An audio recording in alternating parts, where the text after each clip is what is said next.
Alright, so we're here at a service call.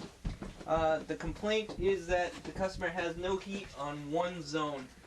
So with that being said, we know the circulator is working. So we already had the customer turn the thermostat up, and we've determined that the powered zone head is not working. We're going to show you quickly how to change it. It is a pretty simple process. First thing you want to do is shut the power down. We've got a new zone head right here. And the easiest way to do this is, before you take the zone head off, is to go wire for wire, especially when you don't know what wire does what, and you're trying to do this for the first time. So we'll take the wires off.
So you remove this by just twisting it and popping off. Drop this one back on, twist it, you're good to go. You turn the power back on, give it a few minutes for it to do its thing. Now this zone valve should open, and to verify that it's open, this handle will be easily, right now it's not open yet, it's hard. It will be easy. It'll go right down with your fingers. Put it back up and give it a few minutes, verify that your pipe's warm, and that's it. That's how you change it.